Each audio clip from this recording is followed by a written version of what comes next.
अस्सलामु अलैकुम नाजरीन, आप देख रहे हैं नूरानी खबरें। नाजरीन, महंगाई के इस दौर में जहां एक तरफ ऑफिस बॉय की तनख्वाह जो तकरीबन 10 से 12 हजार है वह भी कम ही मालूम होती है, हमारा यही तर्क होता है कि भला महंगाई के इस दौर में इन रुपयों से कैसे घर की तमाम ज़रूरतें पूरी हो सकती है। लेकिन नाजरीन, दीन की खिदमत करने वाले, दीन इस्लाम की तालीम देने वाले, कुरान पढ़ने वाले और पढ़ाने वाले, आपका निकाह करवाने वाले, बच्चों के कान में अजान देने वाले और नमाज़े जनाजा पढ़ाने वाले, मस्जिद के इमामों की बात आए तो तनख्वाह के नाम पर 5 से 7 हजार रुपए का हदिया दिया जा रहा है। नाजरीन, ये बात गौर करने वाली है कि आज कौम के रहबर किस तरह से अपनी जिंदगी का गुजर बसर कर रहे हैं। आज जब आपकी और हमारी ज़रूरतें अच्छी तनख्वाह पर भी पूरी नहीं हो पा रही है तो 24 घंटे दीन हक पर चलने वाले इमामों और उलेमाओं का गुजर बसर कैसे होता होगा। नाजरीन, इसमें कोई दोराई नहीं है कि आज मदरसों में पढ़ाने वाले, मस्जिदों से दीन की रोशनी फैलाने वाले इमामों, हाफिजों की जानिब हम बिल्कुल भी मुतवज्जो नहीं है। भारत में तकरीबन 5.5 लाख से भी ज्यादा मस्जिदें हैं और इन तमाम मस्जिदों के इमाम और उलेमाओं को बेहद ही कम हादिये पर अपना गुजर बसर करना पड़ता है। नाजरीन, ये एक ऐसा मुद्दा है जिस पर कोई चर्चा नहीं होती, किसी तरह की कोई बहस भी नहीं होती और ना ही इस कौम के लीडर इसके लिए किसी तरह की कोई आवाज़ बुलंद करते हैं। लेकिन नाजरीन, दीन के रहनुमाओं की आवाज़ बनकर डॉक्टर इमाम उमर अहमद इलियासी ने लोगों से इस और ध्यान देने की गुजारिश की है। ऑल इंडिया इमाम ऑर्गेनाइजेशन की चीफ डॉक्टर इमाम उमर अहमद इलियासी ने हैदराबाद की सरजमी से इस मुद्दे पर अपनी बेबाक राय रखी है और भारत के मुसलमानों से इस और मुतवज्जो होकर इस बारे में सोचने और इमामों के हादिये को बढ़ाने, हत्ता कि इतना करने की गुजारिश की है कि एक इमाम अपने परिवार की जिंदगी का गुजर बसर ठीक से कर पाए।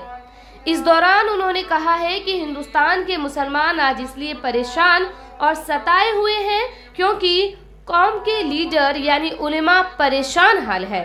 और क्या कुछ कहा ऑल इंडिया इमाम ऑर्गेनाइजेशन के चीफ डॉक्टर इमाम उमर अहमद इलियासी ने, आप खुद ही सुनिए। आज मैं आपके इस हैदराबाद से एक पैगाम देना चाहता हूँ। मैं चीफ इमाम भारत होने के नाते मैं एक अभी हैदराबाद के अंदर बहुत बड़े बड़े लोग रहते हैं, बड़ी बड़ी सियासतें यहाँ लोग करते हैं, लेकिन वो मुसलमानों की सब सियासत ज़रूर करते हैं, लेकिन मुसलमानों के ताल्लुक़ से जो उसका जो रहबर होता है जिसे इमाम कहते हैं, इमामों की यहाँ कदर नहीं हो रही, उसके लिए मुझे बड़ा दुख लग रहा है। मैं मस्जिदों में गया, मस्जिदों में यहाँ के इमामों को सिर्फ 5 हज़ार, 6 हज़ार, 7 हज़ार रुपये हदिया दिया जाता है। आज जिस तरह से आज कौम का जो बदहाली है, आज कौम हमारी जिस तकलीफ़ से गुज़र रही है, जो परेशानियाँ आ रही हैं, जो मुझे लगता है कि उसकी सबसे बड़ी वजह इमामों को, इमाम चूँकि साबिर है, इमाम मज़लूम है, उसकी तरफ तवज्जो नहीं है।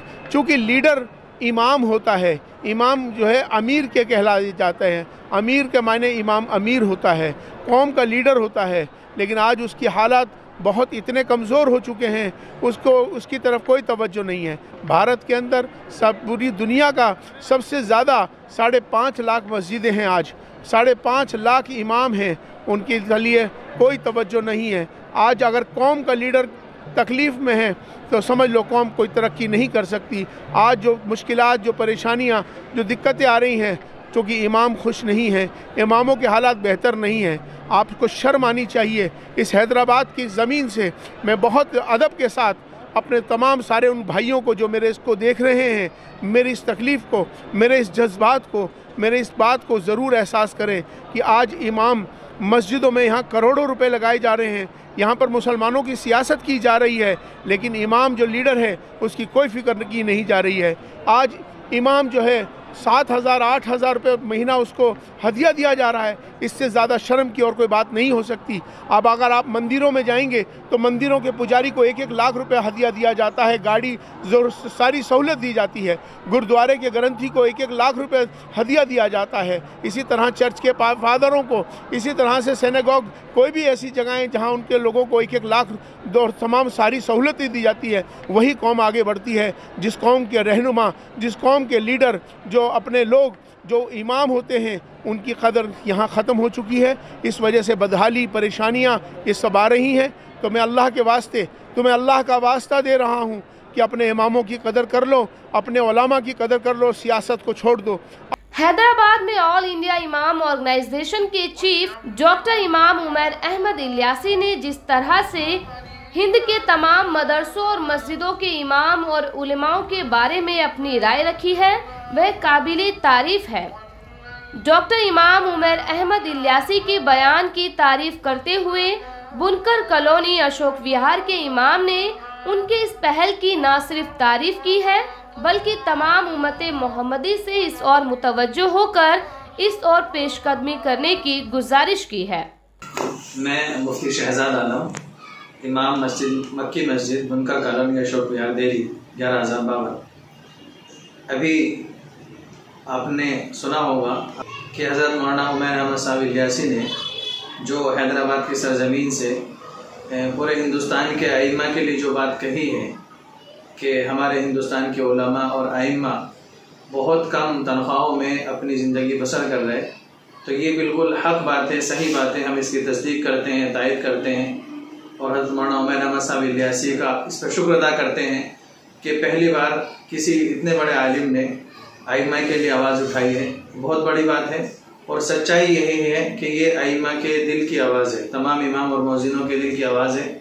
और हमारे आवाम को, हमारे मुख्तलियों को और हिंदुस्तान के मुसलमानों को चाहिए कि वो अपने उलमा की, अपने इमामों की, मौज़िनीन की कदर करें और जिस तरीके से अपने घर में खर्च करते हैं कि वो अपने ज़ात को सामने रखें कि मेरे घर का खर्च कितने पैसों में पूरा हो जाता है, तो उसी हिसाब से अपने इमामों की भी खिदमत करें, अपने मौज़िनों की खिदमत करें। और मदरसे में जो उलमा पढ़ाते हैं, मुदर्रिस टीचर पढ़ाते हैं, उन हज़रात का भी ख्याल करें।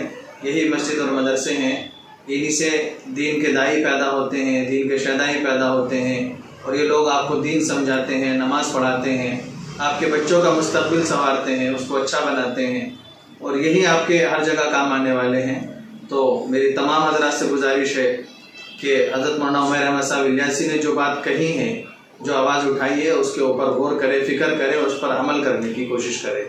नाज़रीन, हम भी नूरानी खबरों की जानिब से आपसे ये ज़रूर कहना चाहेंगे कि हर मुसलमान को इस बारे में ज़रूर सोचना चाहिए। बेशक दीन हक पर चलने वाले, दीन की रोशनी फैलाने वाले हर हाल में अल्लाह का शुक्र अदा करते हैं, लेकिन हमें भी चाहिए कि हम अल्लाह और उसके प्यारे रसूल हुजूर मुस्तफ़ा सल्लल्लाहु ताला अलैहि वसल्लम की सुन्नतों पर अमल करें और उनके हक की अदायगी करें। शुरुआत अपने आसपास की मस्जिदों से ही करें। मस्जिद कमेटी के मेंबरान से बात करें और इस मुश्किल को उनके लिए आसान करें। अल्लाह ताला हम सभी को अल्लाह के प्यारे महबूब नबी करीम हुजूर मुस्तफ़ा सल्लल्लाहु ताला अलैहि वसल्लम की सुन्नतों पर अमल करने की तौफीक नसीब अता फरमाए। आमीन। खुदा हाफिज।